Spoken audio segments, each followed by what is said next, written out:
บัตรสมជំរាបដែរនៅខាងមុខនេះដែលឃើញមាន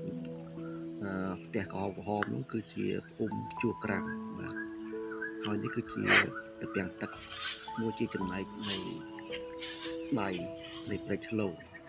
ហើយជុំវិញនៃតពាំងនេះគឺជាដីស្រែរបស់បងប្អូនប្រជាពលរដ្ឋរបស់យើងនៅក្នុងភូមិដែលគាត់បានមកសាប់រូបស្រូវត្រៀមនឹងស្ទូងនៅពេលខាងមុខនេះបាទអញ្ចឹងសូមគ្រប់អញ្ជើញបងប្អូនយើងទស្សនានៅទេសភាពនៅក្នុងតំបន់ជនបទរបស់យើងជាបន្តបាទសូមគ្រប់អញ្ជើញបាទអរគុណ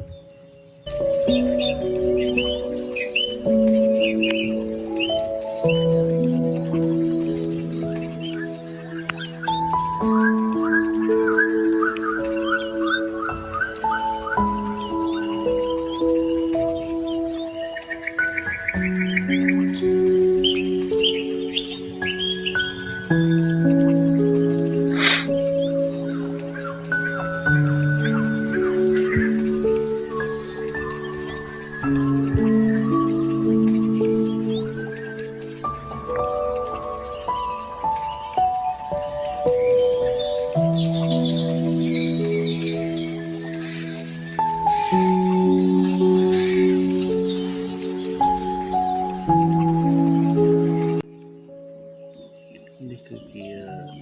ស្ពានឈើដែលបងប្អូនប្រជាពលរដ្ឋនៅក្នុងសហគមន៍គាត់បានរូបងារធ្វើឡើងសម្រាប់ងាយស្រួលក្នុងការឆ្លងប្រឆ្លងនៅរដូវទឹកស្រកបាទដែលទឹកពុំទាន់ឡើងអញ្ចឹងគាត់ធ្វើជាស្ពានឈើនេះដើម្បីងាយស្រួលដល់បងប្អូនប្រជាពលរដ្ឋយើងឆ្លងប្រឆ្លងនេះទៅចេញទៅខាងផ្លូវជាតិលេខ7និងចេញទៅផ្សារ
ចិត្តដល់ប្រជាជាតិលេខ7ហើយចិត្តដល់លេខក្រៅវិញហើយចឹងសម្លេងនេះគឺជាសម្លេងបងប្អូនជាប្រវត្តិយើងគាត់ចាក់បាក់កំសាន្តរបស់គាត់ហ្នឹងហើយចឹងគឺទស្សនវិជ្ជានៅចិត្តភូមិគឺប្រាសាទលក្ខណៈធម្មជាតិសុទ្ធតែម្ដង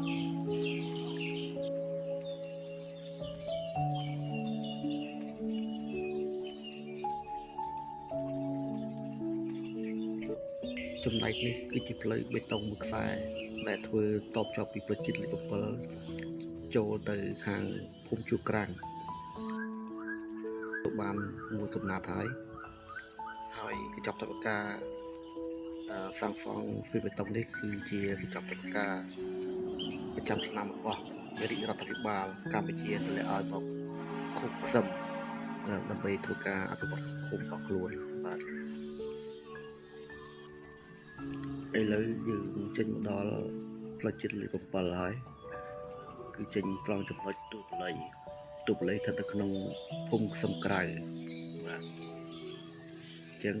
នេះគឺជាផ្លូវជាតិលេខ7ស្ដាំដៃឡើងទៅខាងខេត្តកញ្ចេះហើយជួយដៃចេញទៅទីរួមស្រុកស្នួលវិញបាទអញ្ចឹងសូមអញ្ជើញទស្សនាកម្សាន្តបាទ